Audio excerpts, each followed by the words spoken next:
Welcome to another example on CS 575. We are looking at the model identification, which is step 1 in the Box-Jenkins model building methodology. So in the previous case, we saw a non-seasonal time series. In this case, we will look at the seasonal time series, right? So the following example looks at the monthly industrial sales, right? So we have a monthly data for printing and writing papers between 1963 and 72. So we also have the time plots ACF, PCF, right? So let us directly delve into the example, right? So you can see here the data itself, you can see there is some seasonality, there are some peaks which you are being observed, and there are some troughs which are coming, right? So now let us see the ACF and PCF. So when you see the ACF, this is the ACF. So you can see there are significant spikes that are being observed. So can you see on when you like pull this line down, this is basically a 12, this is 24, and this is 36. So you can see that you initially had a spike at 1 and then 3, which indicates that okay, we can try for these two possible values. But you can see there are spikes at 12, 24, and 36. Fine, there is an occasional spike here at 11 also, but we are ignoring this for now. But you can see spikes at 12, 24, 36 indicates that it is seasonal, right, with a period of 12. So this is what you can read from the graph. Similarly, you can see for the PACF, right? You have a significant PACF spike at 1, then you have a spike at 3, right? You again have a spike at 9. Okay, this is 8 actually. No, not a significant spike here. Then you have at 12, right? So you have a spike at 12 also, and in the PCF, and you also have a spike at 12 in the ACF. So this indicates toward that it's a seasonal data, right? Similarly, what are the significant values here? The significant value here is 1. Then you have 11 also, right? So let us now interpret more. So we see the seasonal difference, right? Since the data is seasonal, we first do a seasonal difference. So the seasonal difference appears to be non-stationary. We don't have that in the graph right now, but okay, after doing a seasonal difference on the yearly basis, the data was still non-stationary. And then they do a simple differencing again.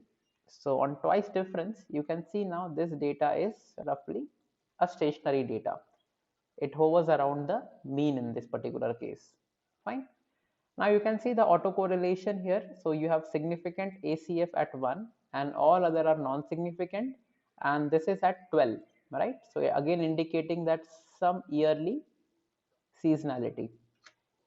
Again, if you see the partial autocorrelation, so it has significant at 1, 2, and this is again 12, right? Indicating that it's a seasonal data with a 12-year period.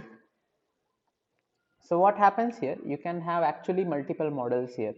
So from this, because this is partial autocorrelation, we can have a AR2 model, right? Because from the partial autocorrelation, we get two spikes, which are this. We will cover this as a seasonal part. I will show in the previous case. And from this case, again, this is a seasonal part. I can actually have MA of 1 also here because I have only one significant value, right? And now you can see that ACF also, so basically it suggests a MA1 model, and ACF also has a significant value at lag 12. So if you see this lag 12, it is again a significant value, right? So this suggests a seasonal MA, right? Not a simple MA, it's a seasonal MA at value 12. So what are the possible models that you can obtain here? You can have a ARIMA model with 0, 1, 1. First differencing, right? Because we did the normal differencing. Then we have a MA1 model without the AR model. So as I said, you have to try different models. So in the first model, it did not take into account, actually there are three values which are significant. If you can see, this value is slightly above the, basically below the confidence line. So in the PACF, we will have AR3 actually. So in the next model, what I took the AR of 3 and kept these models as same, the MA, because MA had a single lag. Now what about the lag at 12? So this is how the seasonality is represented. We have the same model but having a subscript 12. So it indicates that it's a MA model of 12 seasonality, right? It indicates a MA model of seasonality 12, and also this 3 indicates the AR3 model. So this model is sometimes called the airline model because it was applied to international airline data by Box and Jensen. So they applied basically this model, right? So as I said, from the graph, you can have multiple ARIMA model, and then you have to do some statistical analysis in order to determine which of this model actually works well, right? So that's it class for this video. In the next lecture, we just do a summary of model identification.